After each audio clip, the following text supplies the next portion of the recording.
வணக்கம். வாருங்கள் அரசியல் பழகு நிகழ்ச்சிக்கு. இவ்வருடம் ஜூன் 12 மேட்டூர் அணை குறுவை சாகுபடிக்கு திறக்கப்படவில்லை. அதன் பாதிப்பு என்னவென்று எவ்வளவு பேருக்கு தெரியும்? அரசிற்கு 2000 முதல் 2800 கோடி ரூபாய் வரை நஷ்டம் ஏற்படும். நெல் சாகுபடி 10 முதல் 17 மெட்ரிக் டன் குறையும். விவசாயிகளின் வாழ்வாதாரம் பாதிக்கும். விவசாயிகளின் கடன் சுமை அதிகரிக்கும். இதற்கு நாம் ஒரு தீர்வு காண வேண்டும். தீர்வு என்றால், நாம் தொடர்ந்து பல வருடங்களாக சட்டபூர்வமாக போராடி கொண்டு இருக்கிறோம். அந்த சட்டபூர்வமான நடவடிக்கையை தான் தொடர வேண்டும் ஒழிய சமரச பேச்சுவார்த்தை என்பது ஒரு காலம் ஒரு தீர்வை அளிக்காது. நாம் சென்றால் எங்கெங்கெல்லாம் நீர் இல்லையோ அந்த இடத்தை காட்டிவிட்டு நம்மை திருப்பி அனுப்பிவிடுவார்கள். அதையே அவர்கள் உச்ச நீதிமன்றத்தில் ஒரு மனுவாக தாக்கல் செய்வார்கள். சமரச பேச்சுவார்த்தை என்பது சட்டபூர்வமான தொடர் நடவடிக்கைக்கு பின்விளைவை ஏற்படுத்தும். பிரிட்டிஷார் காலத்தில் சென்னை மாகாணமும் மைசூர் சமஸ்தானமும் இருந்தது.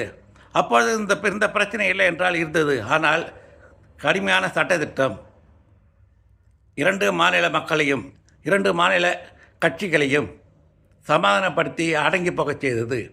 இன்று அந்த நிலை இல்லை. நீர் அரசியல் செய்ய மாநில அரசிற்கும் மத்திய அரசிற்கும் தேவைப்படுகிறது. அந்த நீர்தான் 2 மாநிலங்களையும் தொடர்ந்து அரசியல் நடத்தி விவசாயிகளை பாதிப்பு ஏற்படுத்தினாலும், விவசாயிகள் பாதிப்புக்கு உள்ளானாலும், விவசாயிகள் தொடர் தற்கொலைக்கு கொண்டு சென்றாலும் அதற்கு ஒரு நிரந்தர தீர்வு காணாமல் அரசியல் செய்து கொண்டிருக்கிறார்கள். இதற்கு ஒரு இறுதியான தீர்வு காண என்ன செய்ய வேண்டும்?